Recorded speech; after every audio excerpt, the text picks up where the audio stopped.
ආයිබෝවන් සුබ උද්දැසනක් LK වෙදිමෑන් channel එකට සාදරයෙන් පිළිගන්නවා. අද අපි කතා කරන්නේ 2025 ඔක්තෝබර් 16 වෙනිදා කාලගුණ අනාවැකියයි.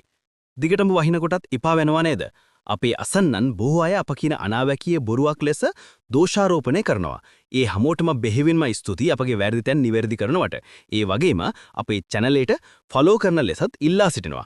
අපි බලමු කොහොමද අද දවස කියලා. උදෑසන 2:05 අතර කාලයේ හම්බන්තොට මාතර ගාල්ලා අම්බලන්ගොඩ කළුතර සහ කොළඹ මුහුදුබඩ ප්‍රදේශවල වර්ෂාව ඇතිවීමක් පෙන්눔 කරන අතර උදෑසන 8 පමණ වන විට ගාල්ල මාතර හම්බන්තොට අම්බලන්ගොඩ කළුතර ප්‍රදේශවල වැසි තත්ත්වයේ තවදුරටත් පෙන්눔 කරන අතර යාපනයේ දිස්ත්‍රික්කයේ වර්ෂාව ඇතිවන බව පෙන්눔 කරනවා. ඉන්පසු දහවල් 2 පමණ වන විට නාවලපිටිය යටියන්තොට හා දොළුව යන ප්‍රදේශවල අධික වර්ෂාපතනයක් පෙන්눔 කරන අතර ගාල්ල මාතර අම්බලන්ගොඩ කළුතර කොළඹ මීගමුව කඳාන හා ඒ ආස්තිත ප්‍රදේශවල තරමක තද වර්ෂා තත්ත්වයක් පෙන්눔 කරනවා. සවස 5 පමණ වන විට තත්ත්වයේ දරුණු වන අතර අරනායක ඉලුක්කුඹුර දීගම ඉබ්බගමුව රාජාංගනයේ මහවච්චි හා ඒ අවට ප්‍රදේශවල දැඩි ගිගුරුම් සහිත වැසි අපේක්ෂා කරන අතර ගාල්ල මාතර සහ කොළඹ දිස්ත්‍රික්කවලද තරමක තද වර්ෂාවක් පෙන්눔 කරනවා. මීට අමතරව තමන්කඩුව මහවැය නොච්චියාගම සහ රත්නපුර දිස්ත්‍රික්කයටද වර්ෂාව පෙන්눔 කරනවා. තවද රාත්‍රී 8 පමණ වන විට වර්ෂාව කෙමෙන් අඩු වී යන අතර කළුතර අම්බලන්ගොඩ ගාල්ල මාතර සහ හම්බතොර මුහුදුබඩ ප්‍රදේශවල වර්ෂා තත්ත්වයේ එලෙසම පවතින ලකුණු පෙන්눔 කරනවා.